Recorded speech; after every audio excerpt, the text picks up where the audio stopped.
अस्सलाम वालेकुम, welcome back to my channel तरफ खान व्लॉग्स। आई होप मेरी यूट्यूब फैमिली बिल्कुल ठीक ठाक होगी। अल्लाह का शुक्र है मैं भी बिल्कुल ठीक हूँ।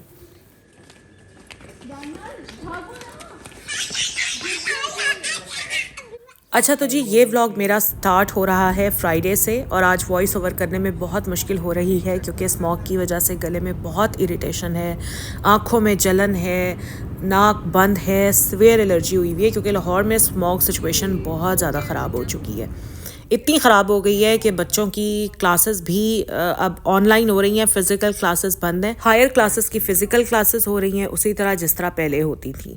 तो खैर फ्राइडे से ये व्लॉग स्टार्ट हो रहा है और फ्राइडे वाले दिन बस हमारा ऐसे ही बैठे बिठाए प्लान बन गया इस्लामाबाद जाने का। कोई दूर दूर तक पता नहीं था कि ऐसे हम अचानक से इस्लामाबाद चले जाएंगे। एक्चुअली जो मेरा भांजा है और मेरा भतीजा है भाई, उन दोनों को डायनासोर्स बहुत अच्छे लगते हैं और इस्लामाबाद में बनी थी Dino Valley. I don't know वो कब बनी थी, 2 साल पहले, साल पहले, 3 साल पहले, मुझे बिल्कुल नहीं पता। तो बच्चों को दिखाने के लिए हमने जाना था डायनो वैली और बस बैठे बिठाए ही हमारा प्लान बन गया। मेरा बेटा हमारे साथ नहीं गया था क्योंकि उसके काफ़ी इंपॉर्टेंट लेक्चर्स होने थे और वो बिल्कुल मिस नहीं करना चाह रहा था, इसलिए वो नहीं गया था। और मेरे हस्बैंड को भी काम था, इसलिए वो भी साथ नहीं गए थे। इस ट्रिप पर मैं, मेरी बहन की फैमिली, मेरे भाई की फैमिली, मेरी अम्मी और मेरी बेटी तरफ, बस हम लोग गए थे। यहाँ पर हम लोग नाश्ता करने के लिए बैठ गए हैं। सुबह सुबह सबका देसी नाश्ता करने का दिल कर रहा था तो फाइनली हमें यहाँ पर एक रेस्टोरेंट मिल गया। हमने सोचा कि यहाँ का नाश्ता ट्राई करते हैं और नाश्ता हमने ऑर्डर कर दिया है। हमने जी ऑमलेट ऑर्डर किया है, फ्राई एग ऑर्डर किए हैं, इसके अलावा पराठे ऑर्डर किए हैं। काली मिर्च ना डालें ऊपर।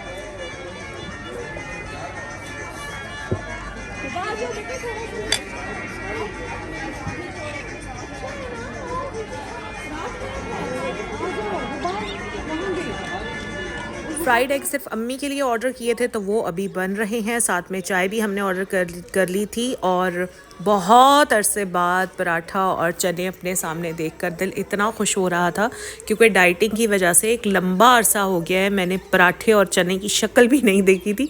तो आज बड़ा अच्छा भी लग रहा था कि आज ये मैं खा पाऊँगी, लेकिन खाने के बाद थोड़ा सा रिग्रेट भी फील हुआ कि जो मेरी डाइटिंग का एक सीक्वेंस चल रहा था वो थोड़ा सा टूट गया। बट इंशाल्लाह अभी तो भाई ट्रिप को मैं खूब इंजॉय करूँगी, खाऊंगी पीऊँगी और घर वापस आकर वापस से अपनी डाइटिंग को कंटिन्यू करूँगी।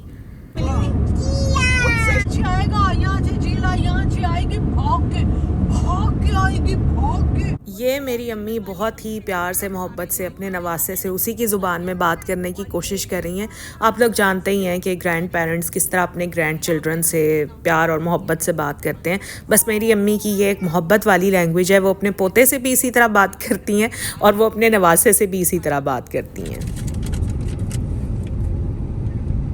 कभी कभी इस तरह से अचानक घूमने के लिए निकल जाना सेहत पर बहुत अच्छे असर डालता है। देखिए हमारे हस्बैंड्स जो होते हैं वो सुबह काम के लिए चले जाते हैं, लेकिन वो अपना काम तो करते हैं लेकिन इसके साथ साथ देखें वो बाहर घूमते फिरते भी हैं, अपने दोस्तों से भी मिलते हैं और भी काफ़ी लोगों से मिलते हैं। और हम औरतें हम घर में ही बैठी रहती हैं सुबह से रात, रात से सुबह, और यही सर्कल इसी तरह चलता रहता है। बच्चे भी अपने स्कूल कॉलेजेस को चले जाते हैं, वहाँ पर पढ़ते भी हैं, दोस्तों के साथ एंजॉय भी करते हैं, लेकिन घर की औरत वहीं सुबह से रात तक एक सर्कल में घूमती रहती है। पहले जब मेरे बच्चे छोटे होते थे ना तो मेरे लिए कहीं पर भी जाना बहुत मुश्किल होता था, चाहे वो प्लान्ड हो चाहे वो अनप्लान्ड हो, क्योंकि बच्चे छोटे होते थे, फिर इनके स्कूल्स और दूसरी चीज़ें, मैं इनको घर भी छोड़कर कहीं नहीं जा सकती थी। लेकिन अब माशाल्लाह अल्हम्दुलिल्लाह बच्चे बड़े हो गए हैं तो मेरे लिए घर से निकलना, किसी आउटिंग पर जाना काफ़ी आसान हो गया है। पहले कोई भी इवेंट होता था, चाहे वो शादी का हो, मिलाद का हो, रिश्तेदारों की तरफ जाना हो, कुछ भी हो, बच्चों को साथ लेकर जाना ही पड़ता था क्योंकि बच्चे छोटे होते थे और अकेले घर पर मैं छोड़ नहीं सकती थी। अब अल्लाह का शुक्र है, अल्हम्दुलिल्लाह लाइफ में काफ़ी सुकून है।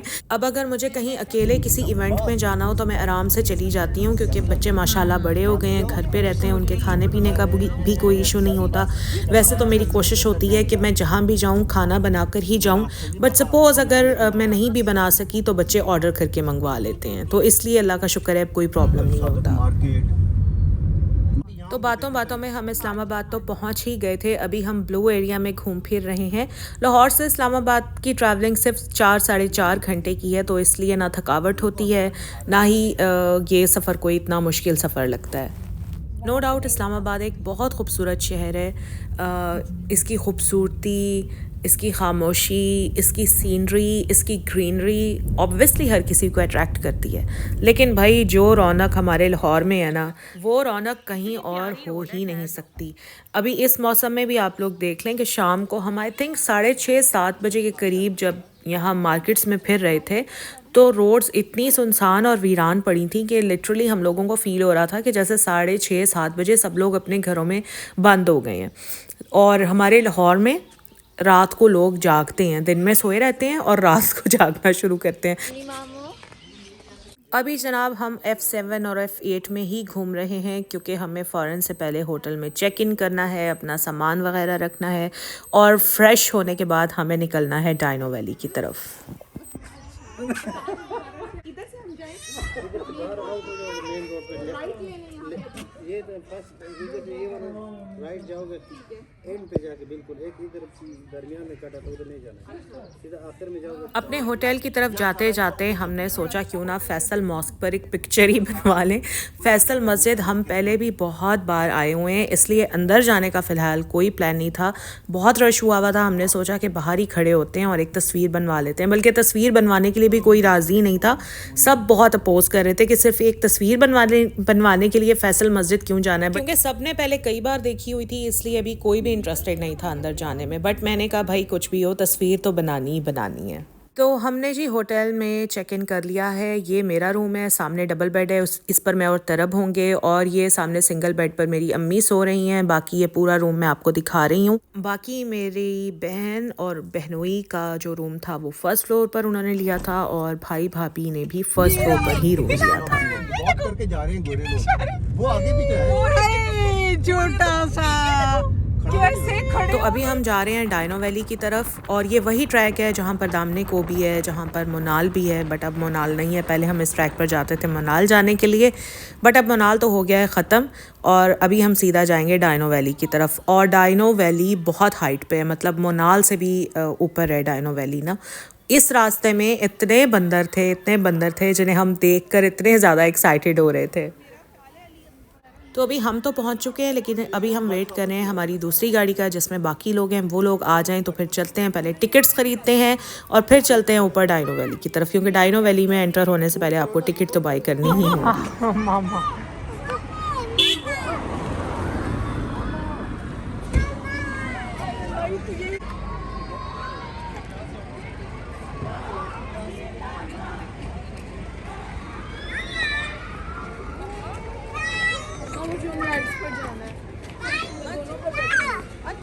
वॉमिट आ जाएगी।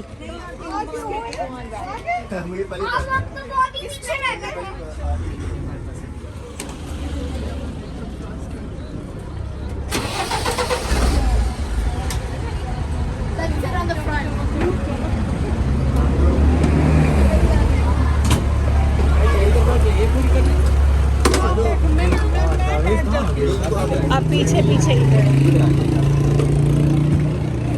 अच्छा, तो यहाँ पर मेरी बेटी और मेरी भांजी बहुत ज़िद कर रही थी कि इनको राइड्स लेनी है, और ना मेरी बेटी ने कभी इस तरह की राइड्स पहले ली और ना ही मेरी भांजी ने इस तरह की राइड्स पहले ली। तो मैं काफ़ी घबरा रही थी कि इस तरह की राइड्स लेते हुए इन्हें वॉमिटिंग ना शुरू हो जाए या ये डर ना जाए, क्योंकि लाइक वो एक क्या कहते हैं उसको, जेट बोट, जो एक कश्ती होती है और बहुत तेज़ वो चलती है, और उसके अलावा पीछे भी एक राइड थी, पता नहीं उसको क्या बोलते हैं, तो उस पर बिठाते हुए भी मैं काफ़ी घबरा रही थी।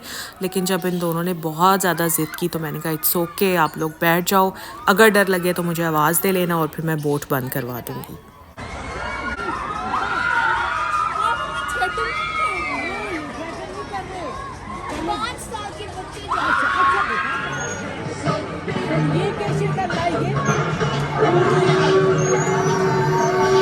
तो बस वही हुआ जिसका मुझे डर था।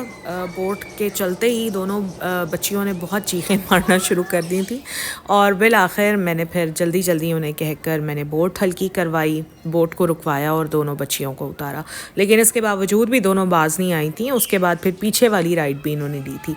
अच्छा, डायनो वैली में ना ये एक डायनो ट्रैक बना हुआ है, डायनो वॉकिंग ट्रैक है। इस पर उन्होंने हर टाइप का डायनासोर बनाकर और वहाँ पर हैंग किया हुआ है। तो अगर इस ट्रैक पर आपने वॉक करनी है तो इसके वो अलग से चार्ज करते हैं। मैं इस वॉकिंग ट्रैक पर नहीं गई थी, भाई भाभी अपने बच्चे को लेकर गए थे, बहन बहनोई अपने बच्चे को लेकर गए थे, और मैं अम्मी के साथ बच्चियों को बाकी राइड्स दिलवाती रही थी। वैसे एक बात तो है, इस्लामाबाद खूबसूरत बहुत है। ज़रा मारगला की पहाड़ियाँ देखें, ज़रा ग्रीनरी देखें, खामोशी और सुकून देखें। मुझे लगता है बस एक जादू है इस्लामाबाद की फ़िज़ा में, इसके माहौल में, इसकी खूबसूरती में। तो बस आज की मुलाकात यहीं तक की थी। बाकी फिर कल मिलेंगे और नई चीज़ों के साथ और नए टॉपिक्स के साथ। तब तक अपना ख्याल रखिएगा। व्लॉग अच्छा लगा हो तो लाइक कीजिएगा, चैनल पर फर्स्ट टाइम आए हैं तो सब्सक्राइब भी ज़रूर कर लीजिएगा। अल्लाह हाफ़िज़।